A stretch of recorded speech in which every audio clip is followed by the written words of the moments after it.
Përshëndetje të nderuar shikues, mirë se ardhët edhe këtë pasdite në Dita me ne, si gjithmonë në DTV Media. Sot është një temë shumë sociale dhe kështu rutinore jona për thelpsore, do të flasim për zhvillimin personal në çdo aspekt të jetës. Për këtë temë kam të ftuar Rexhaf Mustafa dhe Ram Halila, e kam nderin t'i kem sot në studio. Përshëndetje. Përshëndetje, faleminderit për ftesën. Si po dijeni sot tu? Shumë mirë. Mirë, faleminderit, super. Atë fillojmë çka nuk kuptoni ju me zhvillimin personal. Dhe ku fillon kjo pikërisht?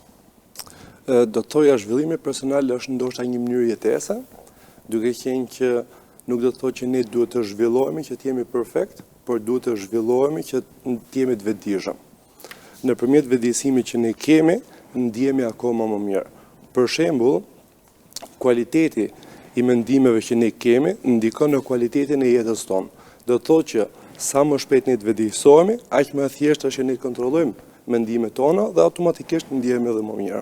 Është shumë e rëndësishme me kuptu fillimisht zhvillimin personal, pasi që është lidhur në përditshmërinë tonë, siç edhe në nevojitet në përditshmërinë tonë si për punë, po ashtu edhe për fëmijët, është shumë e rëndësishme që prindin e të njëjtën kohë me u koni zhvillim personal me pas çdo herë, çdo ditë për shkak se nevojitet fëmijët të tyre çdo ditë.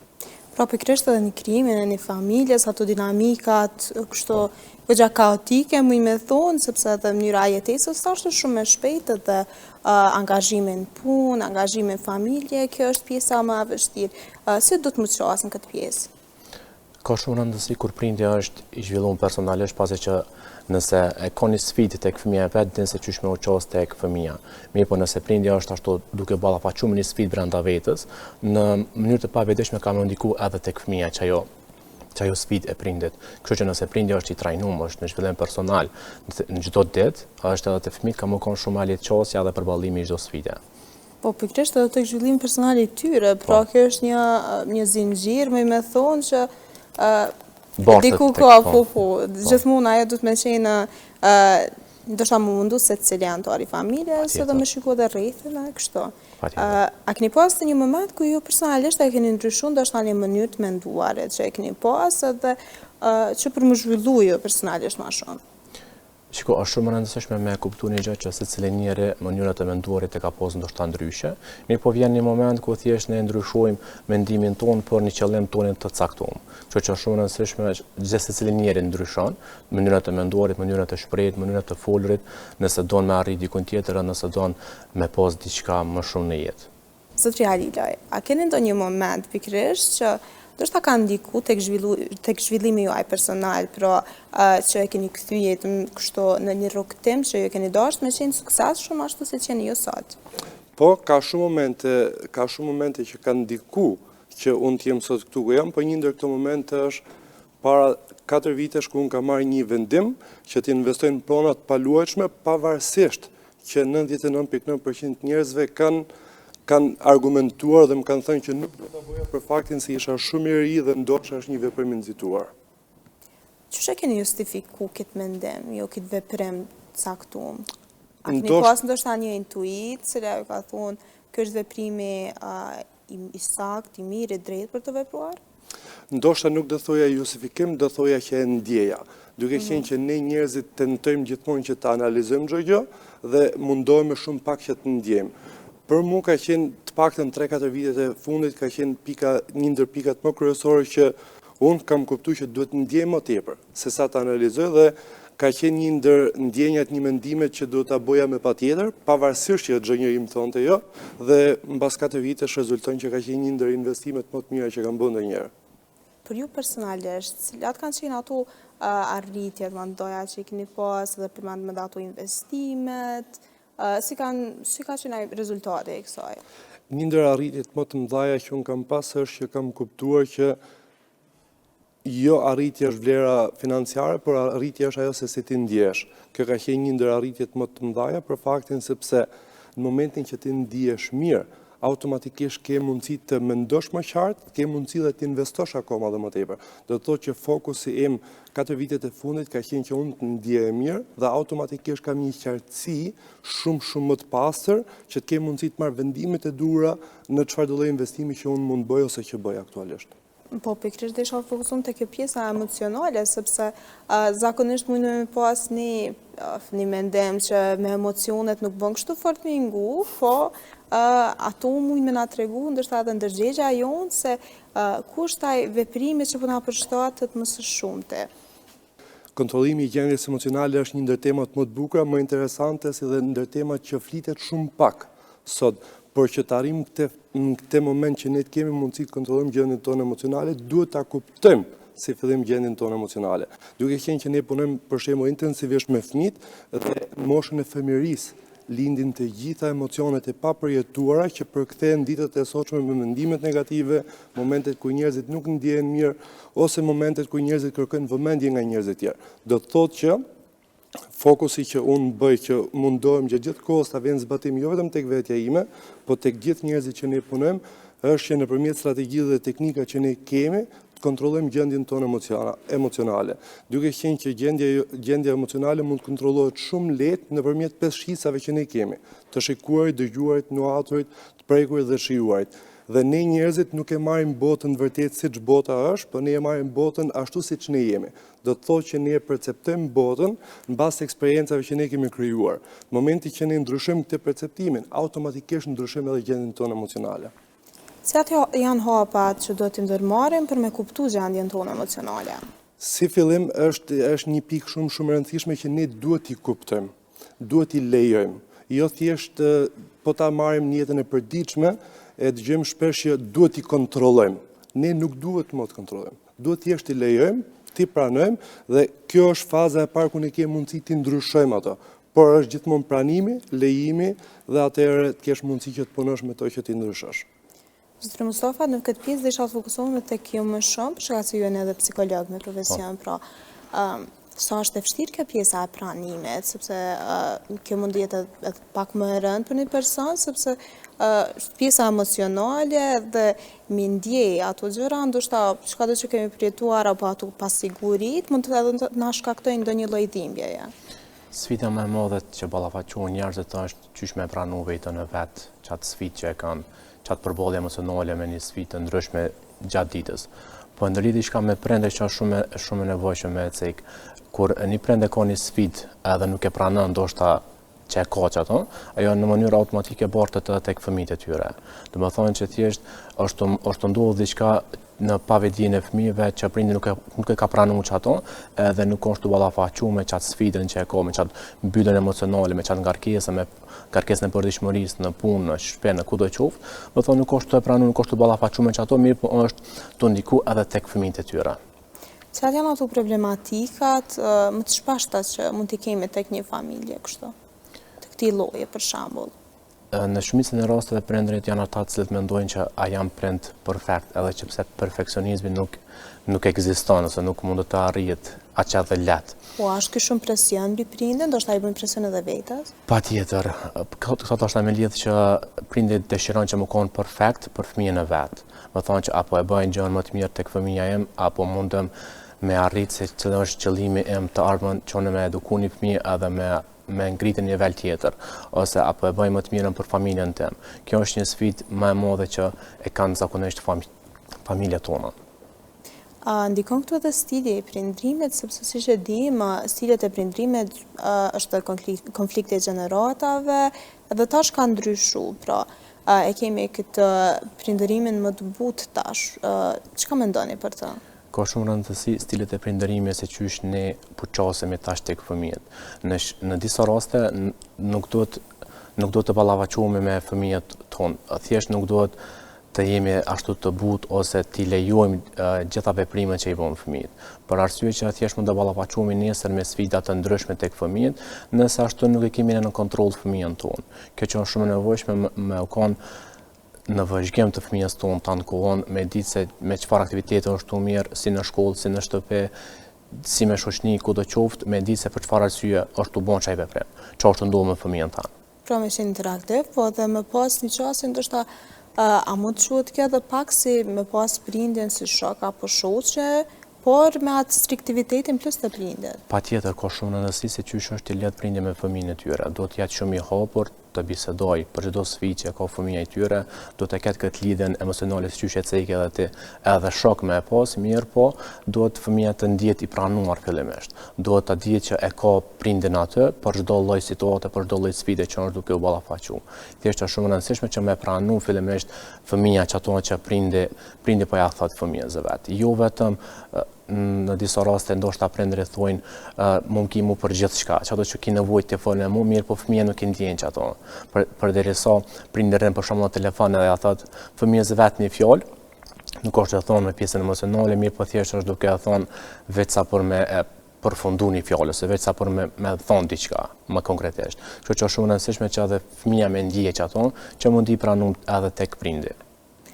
Cilat janë hapat që do të më ndërmarë prindit që më të vërtit me fitu besimin e fëmis? Ka shumë rëndësi fillimisht prindit të bisedoj me fëmijën në përditshmërinë, çysh ke kalu në shkollë, cila ka qenë sfida jote sot, a ka pas diçka që të ka pengu sot, apo thjesht a ka qenë ditë e mirë, apo nuk ka qenë e mirë, me pas aktivitete të ndryshme lidhur me fëmijën, me dal me ecë në natyrë, me mundu thjesht me kalu kohë sa më shumë me ta që edhe fëmija me ndjej ato, jo vetëm me ja thonë prindi mirë, po edhe me ndjej fëmija ato. Po, pikërisht pra këto edhe rritan atë lidhjen emocionale. Patjetër. Po për shembull në disa raste kur ndoshta e kemi të prishur këtë besimin edhe fëmija ndoshta nuk ndihet aq sigurt për me shpreh ndoshta ndonjë brengëshe ka ndonjë ndoshta bullizëm në shkollë në këto raste, si duhet me vepru prindët, si me fitu prapë besimin dhe si me vazhdu më tej? Ka shumë rëndësi me ditë se si pasoj e qkajt ka humb besimi i fëmijës tek prindi. Qa ka ndiku që atë? Që mundu fillimisht që ato me regullu, pastaj që fëmija pas më të letë me bisedu edhe pjesën e bullizmit nëse është e praneshme. Fillimisht me regullu që atë pjesën që është ka ndiku që është prishja e lidhja emocionale në mes prindit edhe fëmijës, pastaj më mundu që thjesht me pas aktivitetet ndryshme që edhe fëmija me e kuptu që tashmë ka ndryshu edhe prindi. Për këtë arsye ne shpesh e thomi që është shumë rëndësishme zhvillimi personal, pasi që thjesht prindërit ballafaqohen me situata, me sfida të ndryshme që nuk e kanë ende të qartë se çysh kalohet çajo sfidë. Kështu që kur ballafaqohen me zhvillimin personal, edhe fëmia ka më të lehtë edhe më qas tek fëmia për sfida të ndryshme, edhe që më mundu me e rregullu çatë prishjen që ka ndodhur. Domethënë mundohet me gjetë mënyra dhe rrugë të ndryshme se çysh me u zgjidh atë. Nga cila mosh ndoshta ka më shumë efekt kjo? Shiko, lidhja emocionale është deri në moshën 7 vjeçare. Mirë po, dhe me pas kujdes se për çfarë po bëhet fjalë. Tash mundna me thonë që në moshën 8 vjeçare ose në moshën 10 vjeçare është e njëjtë sikur në moshën 5 vjeç ose 6 vjeç ose edhe më lart. Do të më pas parasysh se çka është të ballafaqur më pari. Fëmia pastaj që më mundu që me e gjetë se cila mosha perfekte aty. Po, pikërisht edhe disha të fokusuar pasaj tek adoleshenca, nëse ne humbim besimin gjatë kësaj moshe dhe është edhe ajo mosha ku fëmijët kanë mundet me qenë pak më shumë problematik në një farë sense. Atëherë këto është ajo pjesa që prindi kur mundohet mu bu shok me fëmijë, atëherë i prishet pak ajo dhe du të me qenë më strikt dhe këto humb ajo hapja, do me thonë, emocionale që bëhet mes tyre. Kjo pjesa në periudhën e adoleshencës është shumë e rëndësishme që fëmijët duhet më vëzhgu të kohën prej prindit. Jo vetëm në moshën e adoleshencës, kur fëmijët ballafaqohen ose bëjnë një problem ose diçka, edhe në tash me u ndërmirë ose me marrë një hap që fëmija nuk e pranon ato. Pasi që ndoshta është shumë i lehtë me shoqërinë e nuk është i lehtë me prindin. E diskuton një sen shumë të rëndësishëm me shokun apo shoqen, e nuk e diskuton me prindërit e tyre. Duhet me pas kujdes që thjesht mos me i bësh shumë presion fëmijës edhe nëse është në moshën e adoleshencës, mirë po edhe nëse është moshën e familjes së hershme. Pikërisht në moshën e adoleshencës me pas kujdes që me shku jo shumë shpejt me mundu që me rregullu në diçka që nuk e ke rregullu për 15 vjetë për shembull ose për 10 vjetë ose çysh do qoftë. Me mundu me shku gradualisht, pasi që është shumë e rëndësishme që fëmijët me kuptu që mos e pas presion ashtu të brendshëm ose nga ana prindit. Nëse ka edhe Roma diçka me ndërlidh, pasi që është shumë e rëndësishme. Po, do shtoja faktin që siç e thotë edhe ju në fillim, tekstilet e prindërimit, ndoshta është një pikë akoma dhe më rëndësishme mënyra ose qasja që kemi ne kundrejt fëmijës dhe mënyra e mirëkuptimit që ne japim. Nuk është e domosdoshme që me fëmijën të jesh autoritar, por fëmija duhet të respektoj, duhet të kuptoj dhe duhet të di që ti je prindi, njëjtën kohë ti je mbron, por njëjtën kohë je aty për çfarë do lloj problemi që ai mund të ketë, por ti ja jep të gjitha informacionet e nevojshme që ai të jetë i gatshëm që ti zgjidhë në përditshmërinë e tij.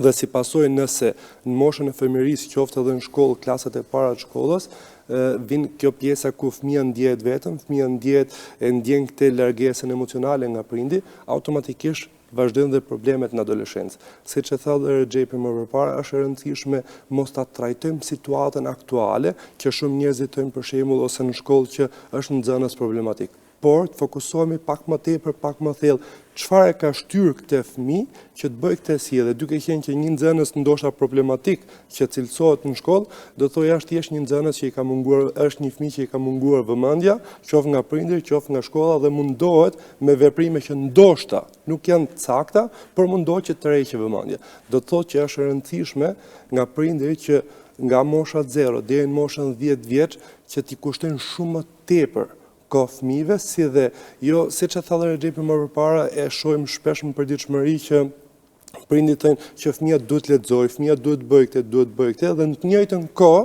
është me telefon vet. Nëse ti ke dëshirë që fëmia jote të lexojë libra, ti duhet të lexosh libra. Duke qenë që ne themi, është dhe një shprehje në Shqipëri që bëj çfarë them unë, por mos bëj atë që bëj unë. Do të thotë që është komplet e kundërta. Unë e bëj përpara dhe fëmia ime bën mbrapa. Do të thotë që është shumë e rëndësishme të kuptojmë ne jemi shembulli dhe jo më kot them gjithmonë që fëmia është pasyra e shtëpisë. Do të thotë që fëmia nuk mëson duke e thënë diçka, por mëson duke e parë dhe duke e ndjerë diçka.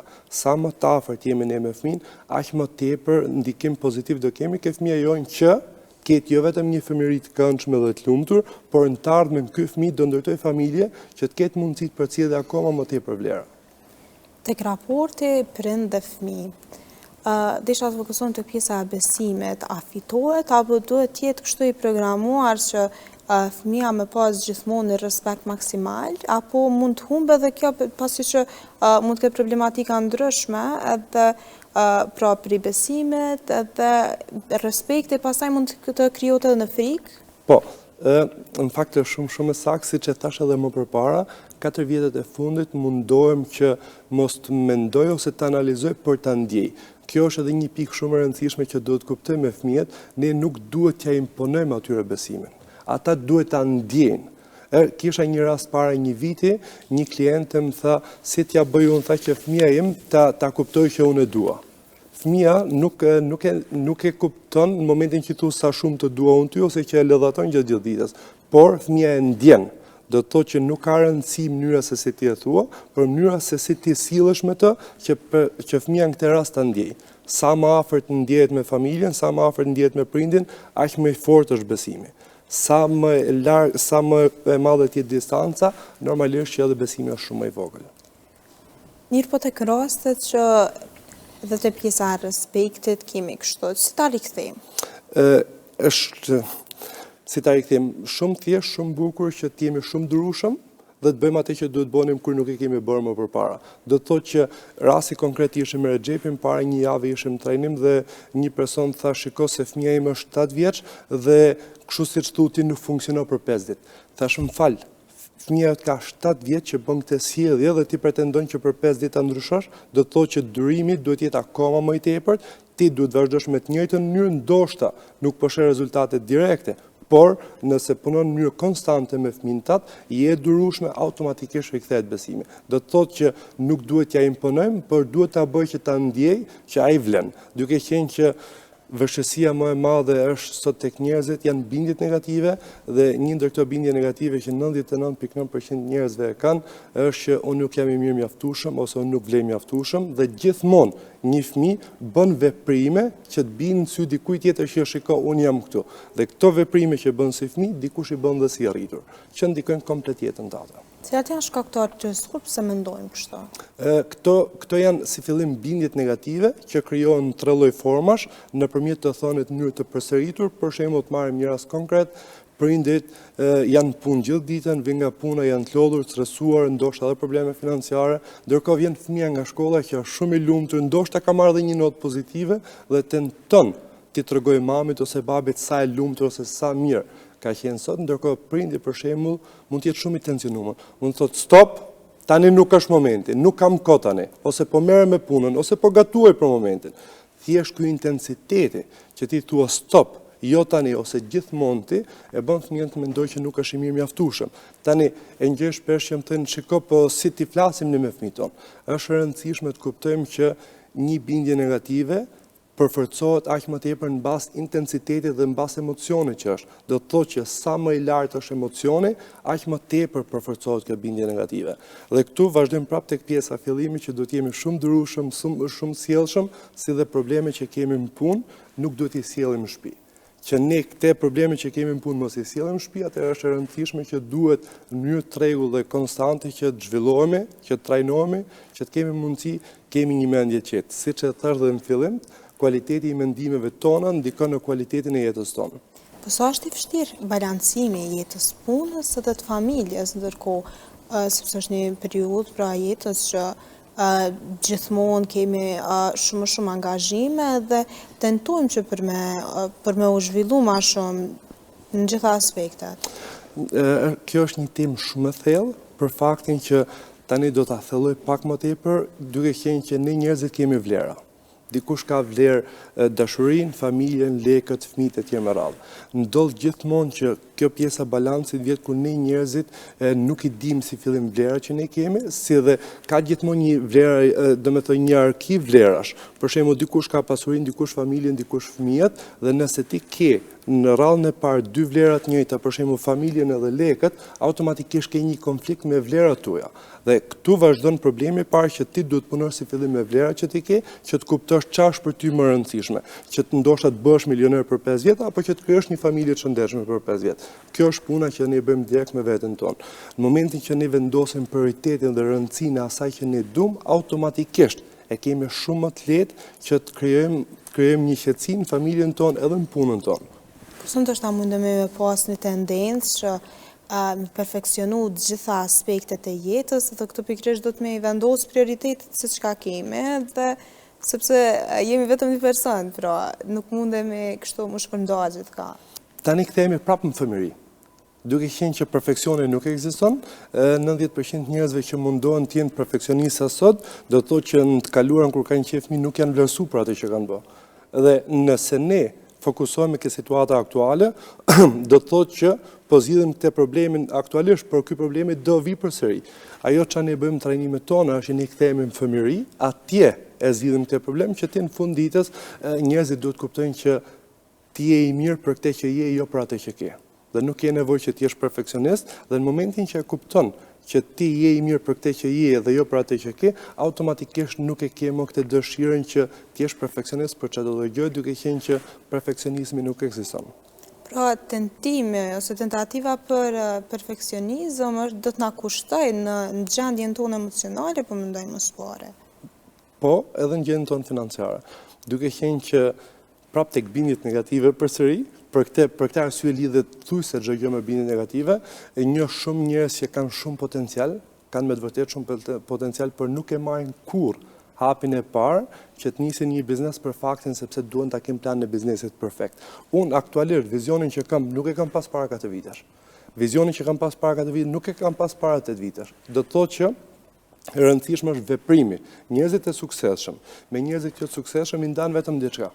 Veprimi. Në momentin që ti vepron jo në mënyrë perfekte, thjesht vepron, automatikisht gjatë rrugës që ti bën, gjatë rrugës që ti arritesh, edhe vizioni jot arritet, edhe plani jot perfeksionohet akoma më tepër. Por është e rëndësishme që duhet vazhdosh, është e rëndësishme që duhet të ecësh përpara. Desha fokuson tek disa raste konkrete që personalisht edhe kam parë, ndoshta disa fëmijë që kanë qenë kështu goxha të arritur gjatë shkollës fillore, shkollës mesme, por kur kanë hyrë pra në pjesën ku me të vërtetë janë pra mbi 18 vjeç, janë diku 25 dhe tamam hynë në jetën reale, pra e kanë realitetin ndoshta edhe i përplasur fytyrës në një farë mënyre, dhe nuk janë ndoshta me motiv si që kanë qenë më përpara, edhe ndjen se të shuar në një farë mënyre. Po, thjesht që një fëmijë i vogël dhe në moshën 25 vjeçare kur merr përgjegjësinë, do të thotë që mosha 25 vjeçare do të thotë që është shumë vonë, si fillim për me marr përgjegjësinë. Mosha, përgjegjësia merret edhe në moshën 5 vjeç, edhe në moshën 10 vjeç, edhe në moshën 12 vjeç. Do të thotë që përgjegjësia jepet në mënyrë të kulturuar, në mënyrë konkrete, në mënyrë të butë, me dashuri tek fëmia, që fëmia ta kuptojë që duhet ta bëjë, por jo t'ja imponosh. Kjo është pjesa e parë që ne duhet të përgjegjësohemi, që ne duhet gjithmonë që fëmijët jo t'ja imponojmë, po ta lejmë ta kuptojë që është e rëndësishme ta marrë përgjegjësinë. Faza e parë. Faza e dytë është që nëse ne do fokusohemi pak më thellë tek bindjet negative, për shembull tek fëmijët që unë nuk vlej mjaftueshëm, unë nuk jam mirë mjaftueshëm, dhe në familje nuk është se ndoshta e ndikon shumë se ke mamin ose babin që plotëson çdo gjë, por mundohesh në të ardhmen atëherë që të marrësh dikë që ndoshta nuk e meriton thjesht për faktin që ti mendon që personi është shumë lart edhe jo do marr dikë tjetër që është më poshtë se mua. Ose për shembull marrëdhëniet e punës. Mundet me ndikua edhe në socializim, shoqërinë, lidhja? Në gjitha format. E thënë konkretisht në familjen që ne ndërtojmë, në punën që ne bëjmë dhe në gjendjen financiare që ne kemi. Do të thotë që ne nuk shkojmë dot tek shefi jonë që ti themi shiko, unë meritoj më tepër, pavarësisht që ti punon më tepër, sepse ti mendon gjithmonë që okay, unë po punoj shumë, po ndoshta nuk e meritoj më tepër. Ose për shembull rasti tjetër që ti ke dëshirë që të bësh një biznes, por nuk është se ke frikë që nuk do ta bësh dot. Ke frikë se çfarë do thënë njerëzit tjerë nëse ti dështon. Do të thotë që këto janë bindjet negative që ndikojnë komplet në gjithë procesin e jetës tonë dhe aktualisht që po flasim mund të kem trajnuar rreth 500-600 persona vitin e kaluar dhe më besoj që thujse tek gjithë është e njëjta bindje negative që nuk jam i mirë mjaftueshëm dhe kjo jo vetëm që të pengon për punën që bën, ata nuk e kanë problemin ke vetja, po e kanë gjithmonë problemin çfarë do thënë njerëzit tjerë për ne nëse unë dështoj. Tek pjesa e bindjes negative, desha me ju pyet, a lidhet kjo dhe ndoshta ne mundemi me vlerësu vetën se si na shohin ata. Ndoshta e përmendëm mendimet e tjerëve, bëjmë diçka për mu vlerësu prej tjerëve dhe nëse një ditë ndoshta që për marrëm shembull, se dikush mu nuk më ka komplimentuar që më duhet, unë ndoshta mu i mu mërzit më vonë. Kjo ndikon pikërisht te bindja negative edhe e ka thelbin tek fëmijëria, apo? Po. Që ta jap dhe një shembull akoma më konkret, do thoja për gjithë njerëzit tani, që të kuptojnë diçka tek bindjet negative, do të jap një rast që gjithë secili për ne shtu dhe njerëzit që na shohin do ta ndjejnë direkt. Thjesht për një momentin që je mbyll syt tani dhe kujto pak në kaluarën tënde. Shiko sjelljen që ti bën edhe shiko sjelljen e prindërve tuaj. Automatikisht tani që po e dëgjon këtë, do ta kuptosh që sjellja që ti bën nuk është e jotja. Ndoshta është nga mami ose ndoshta është nga babi. Kjo është faza e parë ku vazhdon çdo gjë, ku është edhe themeli i punës që ne bëjmë. Pika e parë. Pika e dytë është që njerëzit për shembull siç e tha dhe ju më përpara që okay, unë sot jam vesh bukur, kam marrë çdo ditë komplimente, sot nuk kam marrë dhe ndjem, çfarë po ndodh, pse nuk e kam marrë unë sot te komplimente. Do të thotë që ti ndjehesh mirë vetëm momentin që dikush bën një kompliment. Vlera jote nuk është e lartë nëse dikush nuk thot diçka, do të thotë që gjendja jote emocionale nuk varet më nga ty, por varet nga dikush tjetër. Qëllimi i kësaj që ne bëjmë është që vlera jone gjithë secilit për nesh të jetë brenda nesh. Nëse dikush thotë je bukur, okay, thank you, shumë faleminderit. Por edhe nëse nuk ta thot, unë ndjem prap bukur. Nuk kam nevojë që konfirmimin e jashtëm që unë vlej ose që unë ndjem mirë. Sa është i vështirë mu thy këtë cikël? Do thoja që unë e them gjithmonë një shprehje kështu që nëse do ishe e lehtë do ta bonte çdo njeri. Duke qenë që çdo gjë është e mundur, është e vështirë, po faza pika më e rëndësishme është vetëdijsimi. Siç e nisa dhe komplet sot në fillim me fjalën vetëdijsim, që për gjithë njerëzit që ta kuptojnë, pyetja ime që bëj gjithmonë tek njerëzit është sa herë ke marrë frymë sot në mënyrë të vetëdijshme. Dhe e kuptojmë që thujse zero. Duke qenë që pikërisht, duke qenë që ne njerëzit kemi mënyrën e të menduarit, që është logjike, analitike, 1+1 bën 2, si dhe kemi pa vetdijen tonë, subkonsciencën tonë. Dhe mbi 80-90% vendimeve që ne marrim çdo ditë vijnë nga pa vetdija jonë. Dhe nëse ne e kuptojmë këtë dhe punojmë me këtë pjesë me pa vetdijen tonë, kemi mundësi që të ndryshojmë programet që ne kemi. Për shembull, trajnimet që ne bëjmë, mbi 80-90% e punës fokusohemi vetëm në pavetdijen tonë. Pse? Sepse nëse ndryshon vetëm një bindje negative, nëse ndryshon një sistem në fëmijëri, ndryshon komplet jeta jote atëherë për gjithë vitet e ardhshme. Cilat janë hapat që do të ndërmarrim së pari, pra, për të ndryshuar vetëm një mendim, pra, sepse ndoshta në këtë pjesë do të punojmë gjithë jetën edhe konstant me kohën, me abu vetet një reality check edhe me vrejt që jemi në rregull dhe me këtë se çfarë efekte po kemi edhe tek familja të tjera. Hapja numër 1 është që me datë 4 dhe 5 prill kemi seminarin në Tiranë që do punojmë intensivisht me këtë pjesë, por do thoja që mendimet negative dhe bindjet negative janë dy gjëra komplet ndryshme. Mendimet negative krijohen nëpërmjet 5 shisave që ne kemi, siç e thash edhe më përpara, ne nuk e shohim botën siç bota është, por ne e shohim botën siç ne jemi mbas eksperiencave që ne kemi.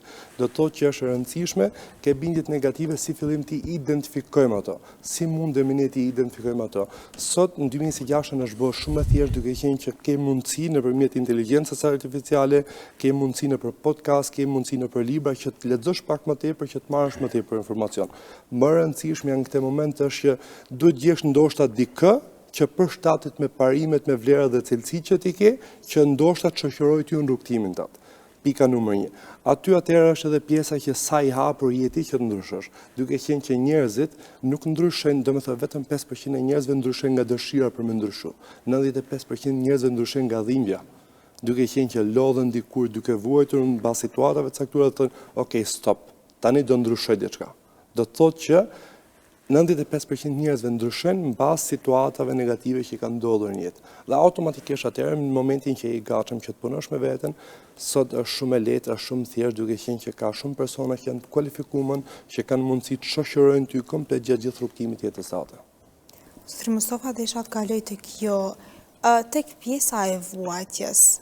Si është ai përjetimi, pra mënyra që përjetojmë dhe pasojat pastaj.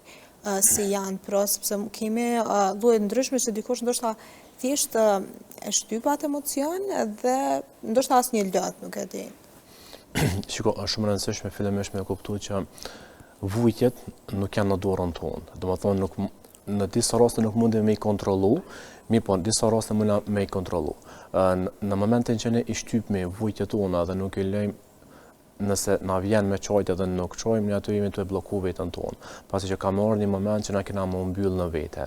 Është shumë e rëndësishme që nëse na vjen me qojtë, duhet me qojtë. Për shembull, nëse një antar i familjes vdes, në çat moment nëse ti nuk qon, ka marrë një moment që më mbyll shumë emocionalisht për shkak se nuk e ke lënë emocionin tanë që me dal. Nuk e ke lënë dhimbjen tonë që thjesht me dal jashtë edhe më mundu që ti me e kontrollu. Në momentin që ne munduemi mos çoj sepse po më sheh dikush tjetër, mendon që jam i lekësht ose diçka, na jemi të e bloku vetën tonë më shumë. Ndoshta aty për aty kena me undi më mirë po pas një javë, ose pas një muaj ditë, ose pas një viti, na kena me ndryshu gjendja jonë emocionale shumë më shumë. Për shkak se thjesht nuk i jemi shëruar ashtu qysh ne kemi dash. Ka më na u shfaq një moment tjetër që ndoshta ka më bërë tek fëmijët tonë, që ajo për shkak se ne thjesht e kemi dhimbjen tonë brenda. Nuk është largu dhimbja jonë. Thjesht ne vetë e kemi mbyll për një kohë të caktuar. Kjo që është shumë e rëndësishme që ne mos me i mbyll dhimbjet tona, vujtjet tona mos me i mbyll, mirë po që me mundu me dal ato jashtë, me mundu që me i rregullu ato, me mundu edhe me i trajtu, pasi që është shumë e rëndësishme, disa dhimbje, disa vujtje, disa sfida, nuk mundemi me t'i kalu në vetë. Është shumë nevojshme me pas dikan qysh e tha edhe Roma që më na mbështet të ankon, më na përkro të ankon, pasi që është shumë nevojshme kjo. Kjo shtypja konstante emocioneve a mundet edhe me shëndru këto emocione ndoshta të mërzisë, të vujtjes në diçka tjetër, në frustrim, ndoshta në nervoz, në punë?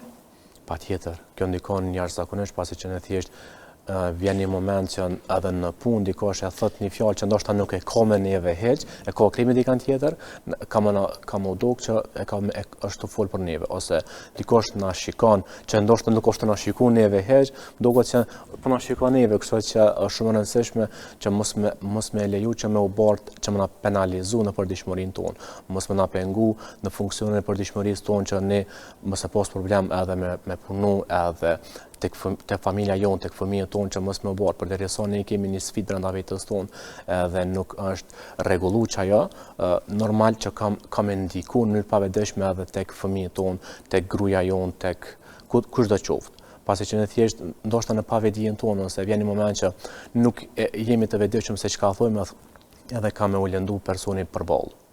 Isha të fokuson tek menaxhimi i stresit pikërisht në shkollë dhe në punë. Si duhet bëhet kjo në mënyrë të shëndetshme?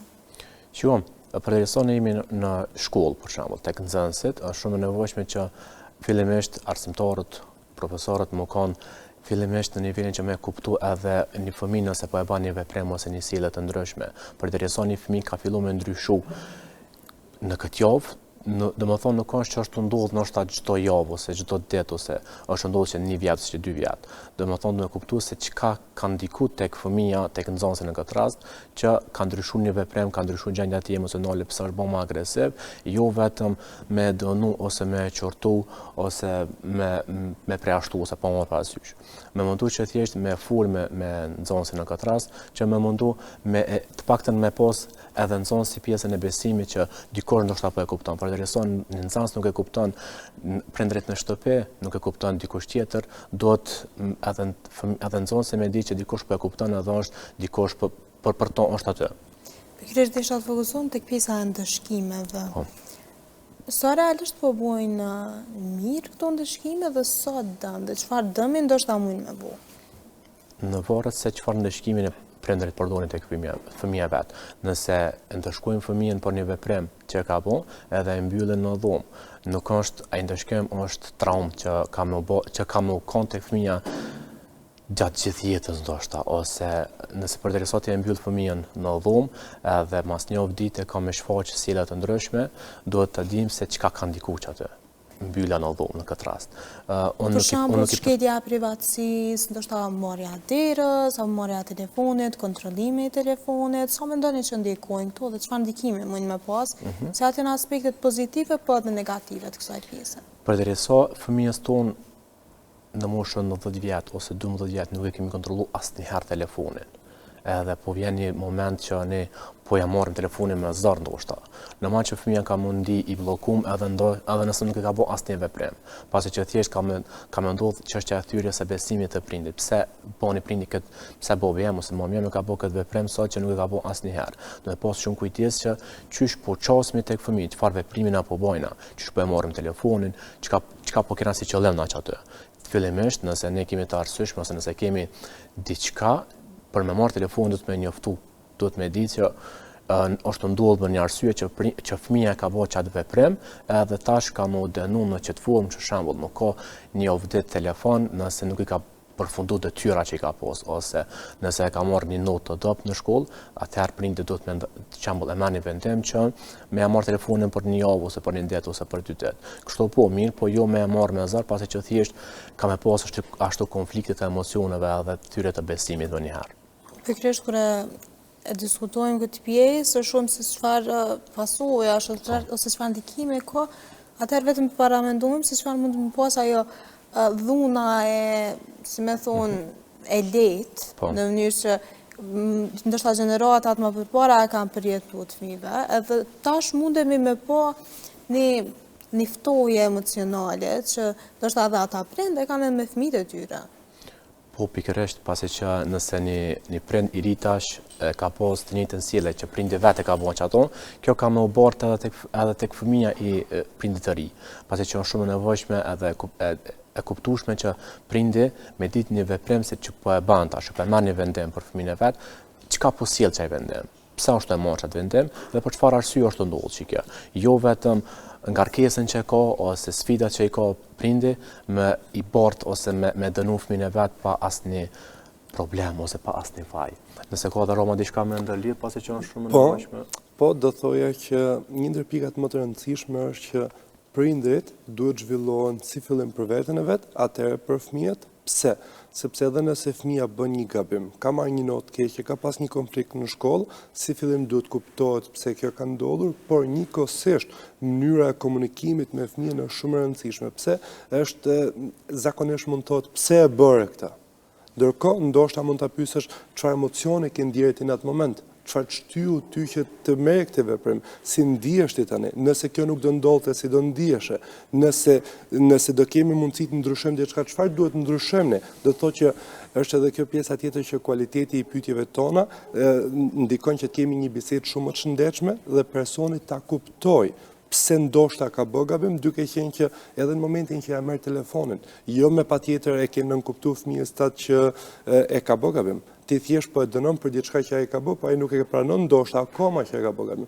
E rëndësishme është që duhet ta kuptojmë që mbas komunikimit që ne kemi me fëmijët, e lem ta nënkuptojë fëmia që është gabim, është diçka që nuk duhet bëhet dhe është shkak pasojë. Duke qenë që ky është shkaku, kjo ndodhet dhe për këtë arsye nuk e ke telefonin, po thjesht që t'ia heqim telefonin, thjesht që të përdorim këtë dhunën fizike ose verbale, duke qenë që dhuna është dhunë funditës, automatikisht ndikon komplet në gjithë jetës fëmijës, duke qenë që, siç e cekët dhe më përpara, është një rast konkret. Na ndodh shpesh në përditshmëri që jemi në kontakt me njerëzit dhe thjesht ndoshta themi një fjalë ne dhe personi tjetër shpërthen. Bëhet shumë nervoz dhe ti thu, oh my god, unë nuk thash ne gjë që ti të shpërthesh.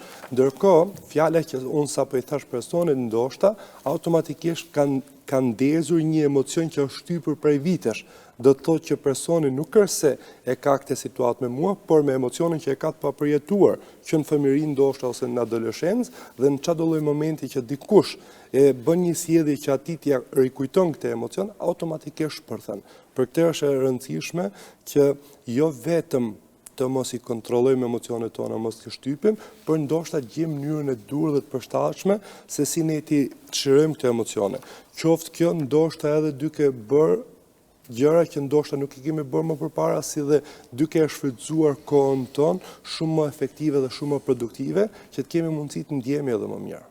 A mund të ndikojë mënyra se si prindi reagon kur ka ndonjë situatë stresuese, ndonjë situatë problematike, në mënyrën se si fëmia e sheh se si proceson emocionet, pra e sheh si model? Po, si fillim, që mos keq kuptohemi, duke qenë që është një temë shumë delikate, në çdo lloj momenti që po flasim sot dhe në përgjithësi, prindërit nuk është që kanë qëllimin ose dëshirën që t'i dënojnë fëmijët për XY veprim që ata kanë bërë. Qëllimi i prindit është gjithmonë që ta disiplinojë fëmijën që të bëhet më mirë. Prindi gjithmonë ka drejt me atë që bën. Por nuk do të thotë me patjetër që është e drejtë edhe për fëmijën. Do të thotë që kjo është pjesa që mos keq kuptohemi, duke qenë që prindërit tanë, gjithë secilit prej nesh, janë munduar atë të bëjnë më të mirën për fëmijët e tyre, pavarësisht që ndoshta kjo nuk është më e mira për ne, që është pika parë shumë e rëndësishme.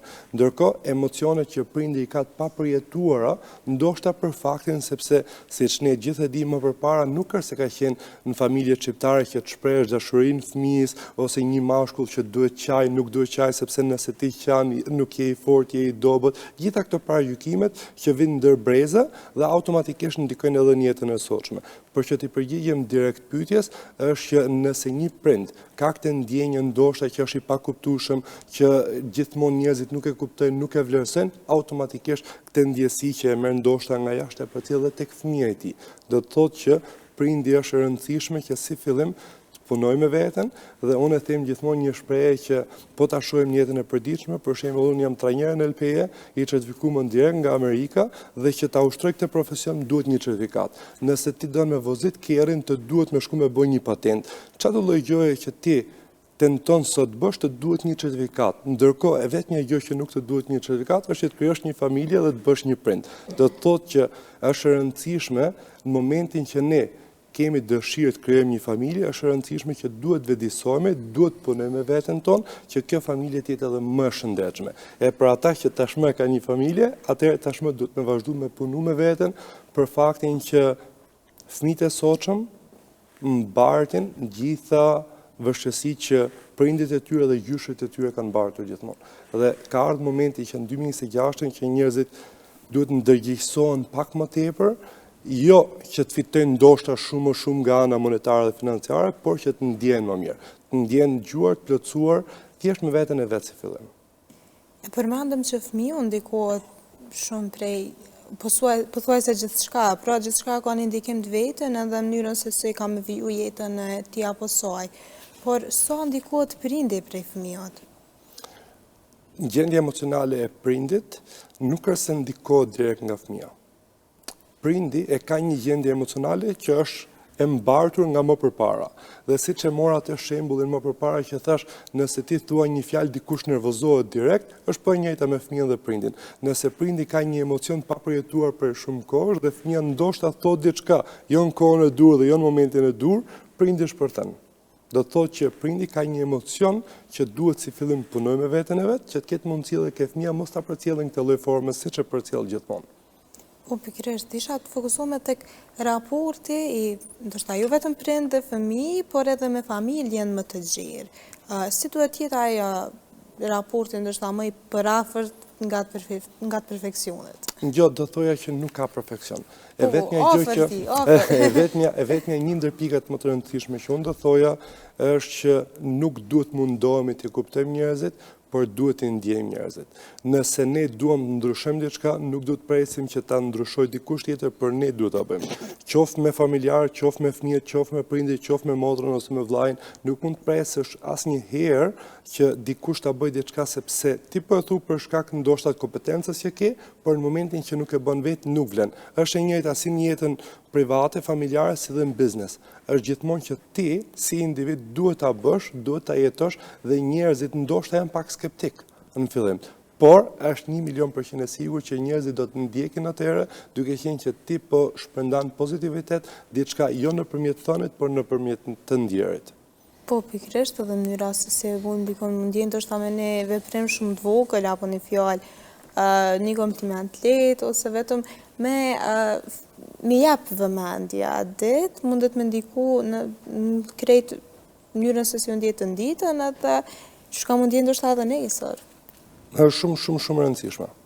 Desha të fokuson të krahasimi mes fëmijëve, sepse ne e kemi këtë pjesën që ndoshta kur kemi më shumë fëmijë në familje, atëherë mund të ketë edhe ndoshta xhelozia të normal jo kështu xhelozie e madhe, po kështu të mira apo si kompeticion mes tyre mes fëmijëve.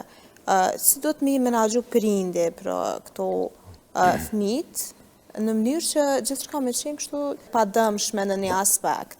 Gabimi më i madh që prindrit e bojnë kohëve të fundit është që krahasimit i bojnë ose në mes të fëmijëve të tyre apo edhe në fëmijëve të tjerë. Kjo ndikon direkt në vetbesimin e fëmijëve pasi që thjesht secili fëmijë është i veçantë, ka kapacitet e veta dhe nuk mundet që ne thjesht të krahasojmë pse fëmijë tjetër po e bën e ti nuk po e bën. Ndoshta fëmijë tjetër është i mirë në krejt diçka tjetër që ne ende nuk e kemi zbuluar.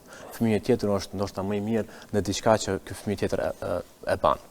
Thonë kjo nuk mund me bëj, ndoshta kjo mund me bëj. Kështu që është shumë e rëndësishme mos me i krahasu fëmijët, pasi që thjesht ndikon në çështjen e vetbesimit, në uljen e vetbesimit, në mbylljen emocionale, pasi që thjesht fëmia duhet më ndi pranum ashtu çysh është. Më mundu që thjesht me ndryshuna jo plotësisht. Mirë po më mundu që ne thjesht disa gjëra që ne kena dëshirë që ne ndoshta i dim, që fëmia nuk i din, më mundu m'ja thonë jo në mënyrë ashtu që pse ky po e bën e ti nuk po e bën. Thjesht më mundu që me pas një qasje më të lehtë. Jo më mundu që me i krahasu, pasi që thjesht fëmia lëndohet edhe nuk dihet i pranishëm.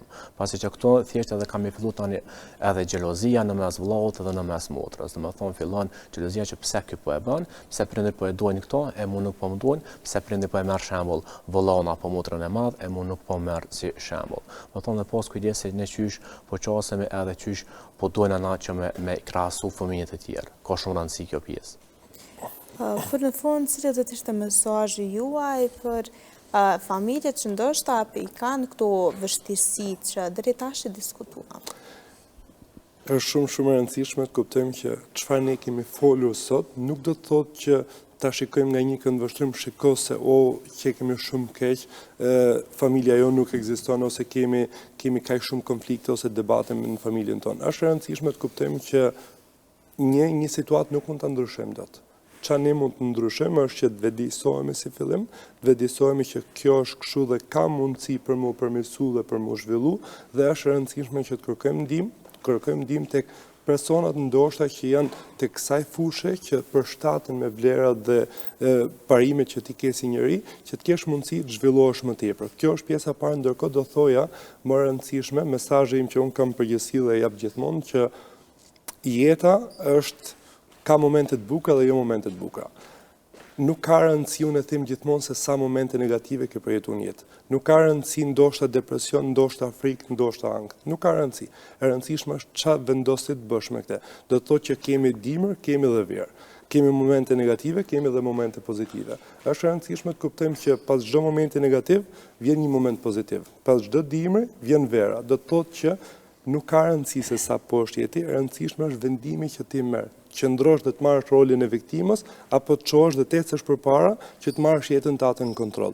Nëse unë kam mësuar diçka gjatë këtyre 29 viteve, është që ti duhet me patjetër ta bësh hapin e parë dhe vetëm atëherë ndoshta mund të ndihmoj dikush. Por nëse ti nuk e bën hapin e parë, absolutisht asnjëri tjetër nuk mund të të ndihmoj.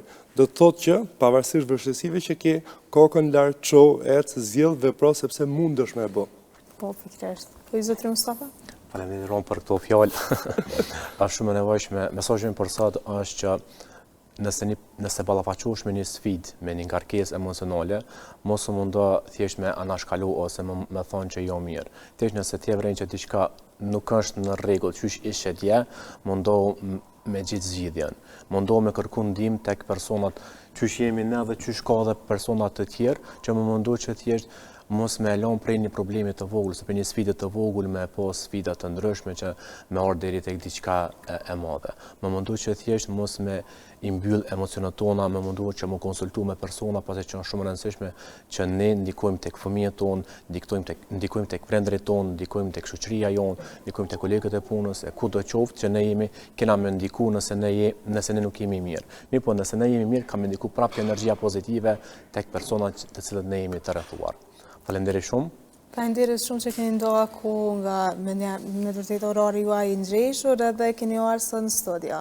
Shumë faleminderit. Faleminderit shumë. Dashur shikues, kaq kishim për sot. Mos harroni të riktheheni nga hëna në të premten nga ora 17 dhe deri në takimin e radhës. Mirupafshim.